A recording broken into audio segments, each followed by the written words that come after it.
Hi, my name is Cecelia and this is my final project for food service management. I chose to interview Angela Ghobrial, which was my boss for internship. She's the executive pastry chef at Lake Park Bistro, which is located in Milwaukee, Wisconsin. I also chose her as my best manager during my post in one of the weeks prior.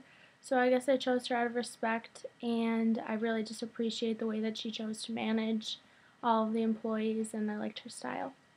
So, like I said, she works at Lake Park Bistro, which is one of the 9 restaurants in the Bartolotta restaurant group. It is located in downtown Milwaukee, as I mentioned, and it serves French cuisine. She studied baking and pastry at the Miami, Florida location of Johnson & Wales. And so she received her bachelor's, and then she did her internship at Lake Park Bistro. And at that time, it was actually run by line cooks. And so she was just one of the many people that worked in the department, and it kind of filtered through, and then was managed by the executive chef of the entire restaurant. So after her 6-month internship, she was then asked to be hired on as a full-time staff member, and she kind of was seen as the unofficial manager of the pastry department. So she had a lot of the responsibilities and kind of foresaw the entire department, but didn't really have a pay raise or the title that she now has. So then after she worked there for about 2 years, I think it was 2 or 3, she said, she was then asked to be hired on as a sous chef, and then became the manager and is now the executive pastry chef. She is now in charge, like I said, of the pastry department, and then she's also the only executive chef, pastry department chef, of the Bartolotta restaurant group. So she kind of oversees all of the pastry departments. So if there's a new opening or restaurant, then she does tastings. So she gets a lot of other work that's piled on to her. Working for Chef Angela gave me a great opportunity to observe, like I said, a great management style, I think. The difference between Angela and the other kitchen managers is that the pastry department is much smaller and tight-knit, so there's only 3 of us as opposed to 10 to 15 line cooks that the other managers are managing. And so the sous chefs kind of play more of an outside role, whereas Angela would actually touch the food and still be involved in service and have that overwhelming, daunting task of touching and making sure that service goes well, whereas the other people are kind of just looking and observing. She balances prep work, service, and management, like I said. So she has to not only do her management role, but also the role of an hourly, which is what I observed. So in my opinion, she has a much heavier workload than the other sous chefs and managers did. So like I said, she worked her way up from a quiet intern in the department, and now that she is a manager, she has to have more of a loud role, and which is a struggle for her, she said, because of her quiet personality. She described working as an intern in the department as stressful and disorganized because the hotline managers were responsible for directing the pastry department as well. And I don't know if this is true in anyone else's establishments that they've experienced, but there's a really big disconnect between the hotline and the savory line as opposed to the dessert and pastry line, just because in this restaurant it's located so far apart and it just doesn't ever, connect. The line cooks were randomly scheduled into the pastry department on different nights, so that made it not as routine or, not as smooth sailing. And she was asked to work full-time.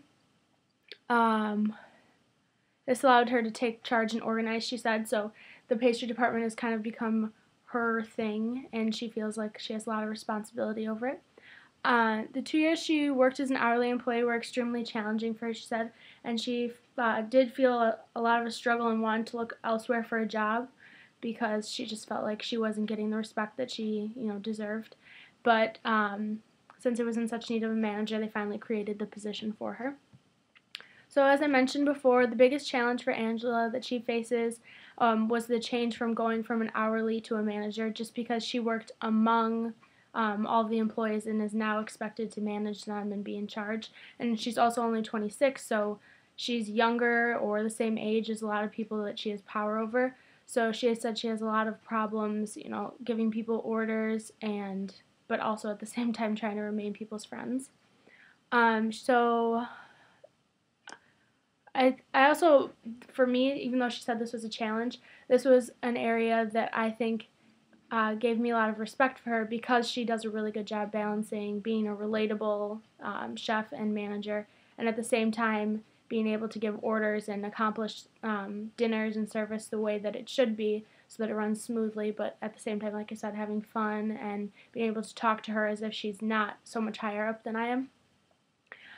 So because of her personality, she also says communication can be tough, but that it's very crucial to always maintain effective communication in the kitchen. Discipline is clearly a challenge for her, like I mentioned, because of her age and the situation of her working as an hourly employee for so long. But she says that communication problems um, are, are one of the biggest problems that can be in a kitchen, so it's really important to get over that. Her management style and making final decisions for her is not tough because, like I mentioned, she finds the pastry department to be kind of like her baby because it went from being just, nothing, just dessert, to finally having a manager and being a real thing in the restaurant. She said that the company's management style and hers are pretty much the same because the Bartolotta Restaurant Group has a lot of friendly relationships in the kitchen, and so it's all about the balance of being professional but also having fun. But because, as I've mentioned, her being an hourly employee for so long, she thinks that maybe the only difference is maybe she's a little more friendly than some of the other managers. So the training process for her is something that she's kind of put together because before she was there, it was kind of just throwing people into the mix and going as you went and learning on the job. But now as an intern, at least I experienced, she's put together more of like a checklist where you go through, you watch her do something, you do it with her supervision, and then you're on your own. And she said that this is important because it's more effective than just throwing someone completely into the mix and not having the confidence. And so that way it helps to maintain organization still in the kitchen where you're still maintaining a level of trying to get better and improve on speed.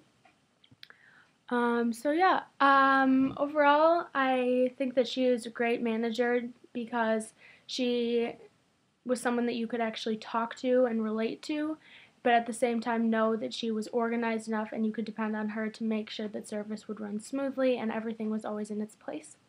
So yeah, I think she's a respectable person and a great manager. I think that working as an hourly and being in the position of building her way up definitely gave her an edge on being a successful manager. And that's my presentation.